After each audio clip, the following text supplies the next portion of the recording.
नहीं। कोई प्रश्न करे तो बोलना जरूरी नहीं।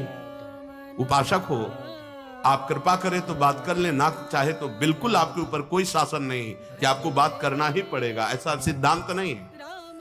योगस्य प्रथमम द्वारम वांग निरोधो, सबसे पहली साधना है वाणी को रोक ले।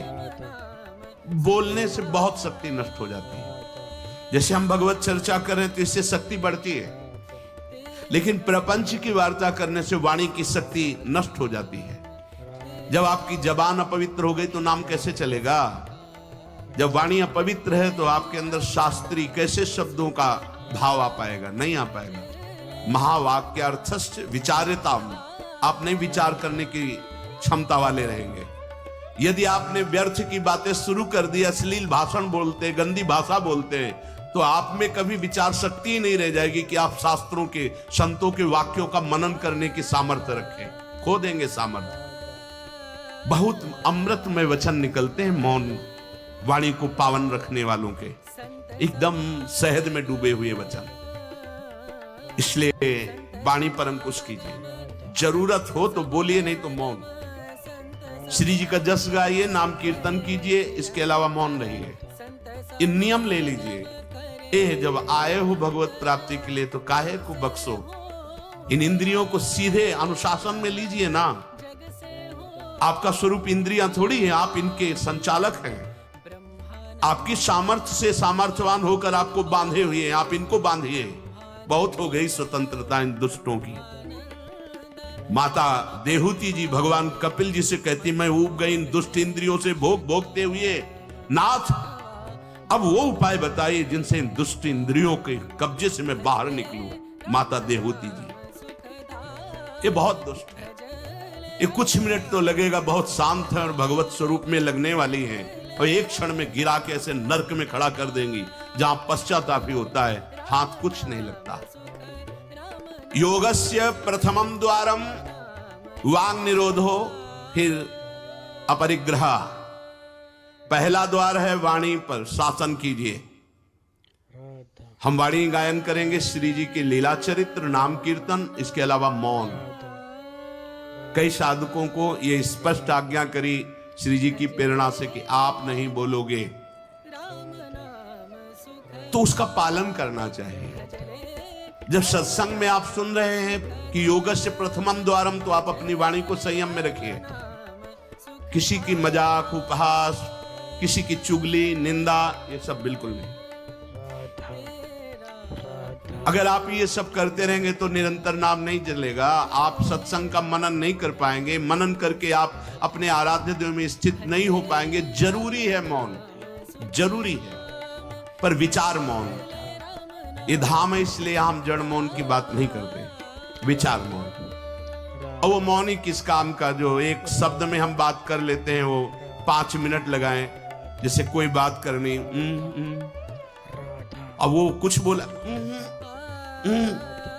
अब उसमें पूरी एकाग्रता, पूरी नहीं, सीधे बोल रहे, स्विच ऑफ कर दे, क्या चला गया। जड़ मौन के लिए फिर ना ऊ ना ऊ, कुछ नहीं, ना लिखना, ना पढ़ना, ना कुछ, बिल्कुल बालवत परमहंस स्थिति।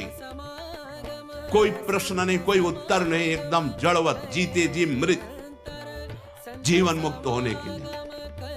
तो वो ये श्रीधाम वृंदावन है, यहां उचित नहीं, क्योंकि यहां राधा नाम स्वयं हरि रटते हैं, तो हमारी जबान की सार्थकता है। राधा नाम कीर्तन करें, वाणी जी का गायन, इसके अलावा मौन रहे। दूसरा अपरिग्रह,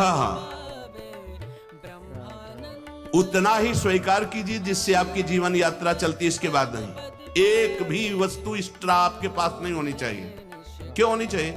जब रोज का रोज श्री जी दे रही तो तुम्हें एकत्रित करने की जरूरत क्या है?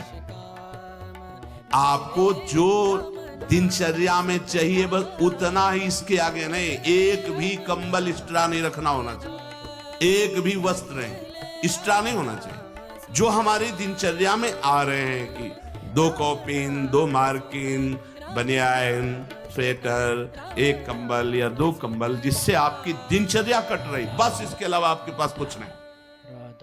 आपकी जो दिनचर्या है, वो दिनचर्या जो प्रभु दिए हुए हैं शरीर पालन पोषण के लिए, शरीर के लिए उतनी आवश्यक है। अगर सही दिनचर्या करनी तो राइट टाइम पे आपका पहले कंबल हटना चाहिए। समय कंबल फेंक दिया, अब अपनी दिनचर्या में काहे को शरीर को इतना दुलार करके बबुआ बनाए हुए, कान के कंटूप ऐसे बांधे, मुंह में ऐसे बांधे, ऐसे क्या होना है इसको? ये जड़ शरीर है, जितना प्यार करोगे उतना ही परेशान करेगा ये। हाँ, इसको ज्यादा नहीं, आहार दे दिया, संयम नियम से स्नान ध्यान पूजा पाठ, हर समय भगवत चिंतन, ये जड़ है, अभ्यास है। यहाँ कौन बांधता है कुछ? 12 महीना झेलता है नहीं मस्तक का, ये सब कौन बांधता है? ऐसे अभ्यास। चलो इतने कमजोर अभ्यास के हैं तो जितना भगवत प्राप्ति करनी तो एक स्वेटर में 10-5 साल तो कट ही जाएंगे, दूसरा हम क्यों लें? एक जीपर मिल गया, उससे शरीर ढक लिया, 10-5 साल चलेगा, 2-3 महीने पहनने को होता है, हर साल नया। तो भाई हमें क्या कर, हमें कहीं जाना है क्या पार्टी में? हमारी यही पार्टी, बाबा जी की पार्टी, भगवत मार्ग के पथिक है।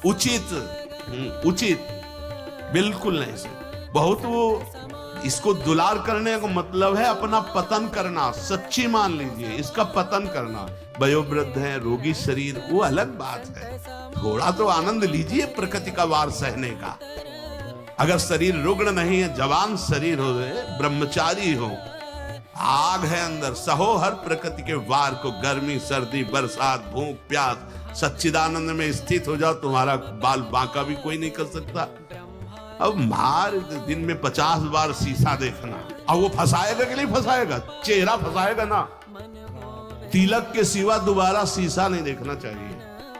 इस देहाभिमान के राग को काटना कि पुष्ट करना है। जय बार निकले तय बार देख करके हर सेटिंग किसको दिखा रहे हो यार? क्या तुम किसी को लुभायमान करना चाहते हो क्या? हरि को?